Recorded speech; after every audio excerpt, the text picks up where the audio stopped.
जी दोस्तों, अब तक हमने पीएचपी की क्लासेस भी कंप्लीट कर ली हैं और माइस्क्वेल की क्यूरीज के ऊपर भी काम कर लिया है। अब इस वीडियो में हम ये सीखेंगे कि किस तरीके से हम सर्वर के ऊपर पीएचपी को इस्तेमाल करते हुए उसके अंदर माइस्क्वेल का कनेक्शन कैसे बनाते हैं और उसके अंदर क्यूरीज वगैरह कैसे इस्तेमाल करते हैं। इस वीडियो के अंदर हम ये देखते हैं कि किस तरीके से हम पीएचपी के साथ माइस्क्वेल को इस्तेमाल करते हैं। तो सबसे पहले मैंने एक माइस्क्वेल का फोल्डर बनाया है और इस फोल्डर के अंदर मैं एक फाइल बनाता हूँ कनेक्शन के नाम से। कनेक्शन.php के नाम से ये फाइल मैं बना रहा हूँ और इसमें php ओपन क्लोज करते हैं।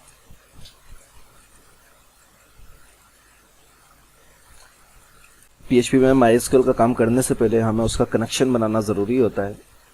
तो उसके लिए हमें क्या करना होगा कि या कमेंट को छोड़ देते हैं, डायरेक्टली काम करता है कि मैं एक कंडीशन ले रहा हूँ और उस पर काम कर रहा हूँ। यहाँ पे डॉलर कौन से मुराद CON से मुराद कनेक्शन है। यहाँ पे कि कनेक्शन का एक वेरिएबल मैंने बनाया और यहाँ पे मैं एक वो है फंक्शन माइस्क्वेल कनेक्ट का, ठीक है। और माइस्क्वेल के कनेक्ट के अंदर मैं यहाँ पे इसको इको कराऊंगा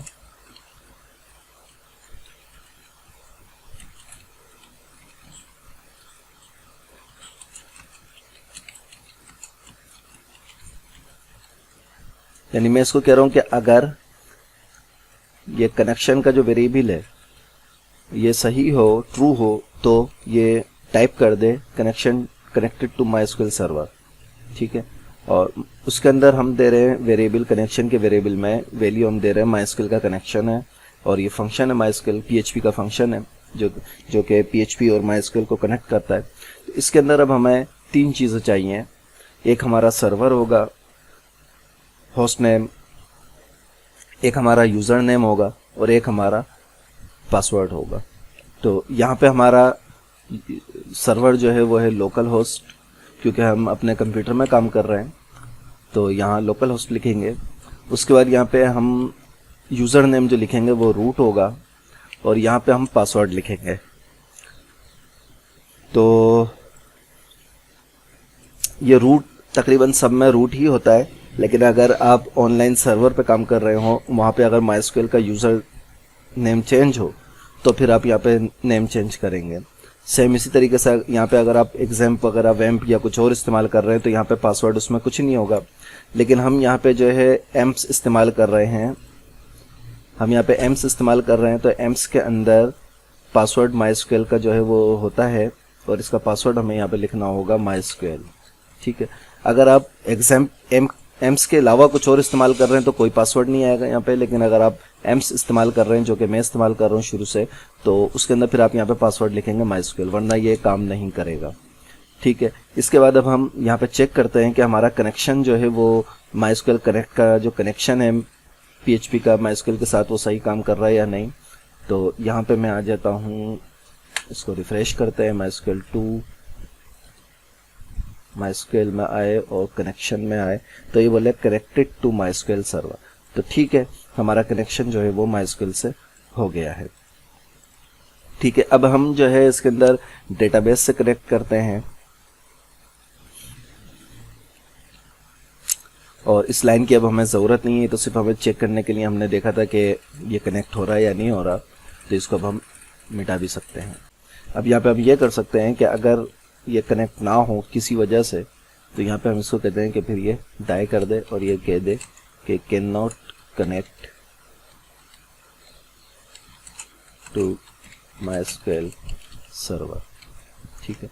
उसके बाद अब हम एक और इफ़ की कंडीशन यहाँ लगाते हैं और अब हमें अपने डेटाबेस को जो है वो पीएचपी के साथ कनेक्ट करना है। अभी हमने सिर्फ माइस्क्वेल के कनेक्शन को कनेक्ट करा है, अब हम डेटाबेस को कनेक्ट करेंगे। तो डेटाबेस को कनेक्ट करने के लिए यहाँ पे हम लगाएंगे माइस्क्वेल सेलेक्ट DB, ये फंक्शन हमारे पास है और यहाँ पे इसको हम कर देते हैं नॉट, कि अगर ये कनेक्शन ना हो तो फिर डाई कर दे। और यहाँ पे हम कह रहे हैं कि माइस्क्वेल सेलेक्ट DB, अगर ये हो जाए तो फिर क्या करे कि यह हमें बता दे कि डेटाबेस इज सिलेक्टेड, कि डेटाबेस सिलेक्ट हो गया। ठीक है, और यहाँ पे अब हम क्या करेंगे, MySQL select DB के फंक्शन के अंदर हमें यहाँ पे दो चीज़ें देनी होंगी कि हम यहाँ स्कूल के नाम से जो हमने अभी तक काम करते आए हैं, तो स्कूल के नाम से हमने एक डेटाबेस का जो नाम है वो हम यहाँ दे रहे हैं, और यहाँ पे हम ये जो कौन का वेरिएबल हमने बनाया कनेक्शन का वो हम यहाँ पे दे रहे हैं। ठीक है, ये हमारा डेटाबेस का नाम है और ये कनेक्शन का नाम है। इसके अंदर यहाँ पे जो है वो local host, root, MySQL password वगैरह सब इसमें आ रहा है। ठीक है, इसको सेव करके देखते हैं तो ये वाला डेटाबेस इज सेलेक्टेड, तो अब इसको भी हम चेंज कर देते हैं क्योंकि हमें अब इसकी ज़रूरत नहीं है।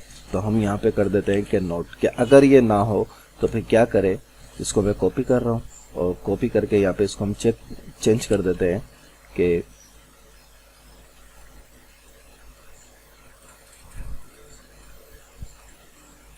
कैन नॉट सेलेक्ट डेटाबेस से, डेटाबेस से सेलेक्ट जो है वो नहीं हो सकता है।